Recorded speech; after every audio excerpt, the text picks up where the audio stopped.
Wakazi wa wadi ya Theta katika eneo bunge la Juja kaunti ya Kiambu huenda wakapata afueni baada ya serikali ya kaunti ya Kiambu kuingilia kati na kuanza ukarabati wa barabara ya Kimbo ambayo imekuwa ikisubiriwa kwa muda mrefu kuwekwa lami na serikali ya kitaifa.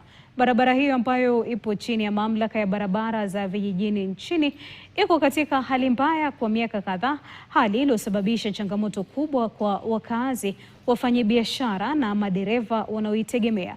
Mapema mwaka huu mbunge wa Juja George Koimburi alitangaza kuwa ujenzi wa barabara hiyo ungeanza mwezi Machi, lakini hadi kufikia sasa mradi huo bado haujaanza kutekelezwa. Wakazi sasa wanasema hali hiyo imeathiri shughuli za kiuchumi na usafiri katika eneo hilo, huku wengi wakisubiri hatua ya serikali ya kitaifa kutimiza ahadi hiyo. Juu imekuwa shida kwa kila mtu. Kwanza pale hivyo kulikuwa na kishimo, magari mingi zimeharibikia hapo, alafu fare ikapanda. Sasa tunalipa double kutoka hapa hadi Kimbo, lakini sasa juu kumetengenezwa hiyo barabara, tunaona sasa hata fare itashuka. Gari hazikuwa zinapita, lakini kwa wakati huu zitaweza kupita, movement itarejea na biashara zetu zitainuka kwa ajili tu ya hii barabara, na tumefurahia na kazi ambayo gavana ametufanyia. Hii aibu ya Darasha haiwezi kuendelea.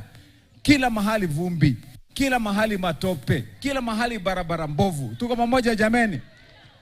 Niliwapatia mashini, nikawapatia roller, nimewapatia grader, nimesema nitaongeza mpaka ile ya kumwaga maji na kila kitu. Wakae hapa, watoke hapa wakimalizana na hizi barabara. Ama namna gani watu wetu? Mabe marutewe barabara iliku. Ishi wakimaliza mambo ya barabara sasa wakuje warudishe mashini zangu huko. Wakaaji wamekuwa na kilio mingi sana kwa sababu barabara imekuwa na mashimo, barabara watu wamekuwa wakimteseka, gari zimekuwa zikitobokea kwa barabara kwa sababu ya mashimo na drainage. Kwa maji magari zinaharibika, watu wengi wanalia, magari zimekuwa zikikwama huko kwa barabara. Kuna tuktuk, kuna watu wa dudhi, kuna watu wa matatu, kuna magari za shule zimekuwa zikihangaika sana kwa sababu ya hii barabara. Ukienda kwa garage magari zimekwama huko kwa sababu makanika wamepata kazi ya kufanya, lakini kwa saa hii ingawa tu hatutasema ni kazi mtakosa, lakini saa hii tunaweza sema asante sana.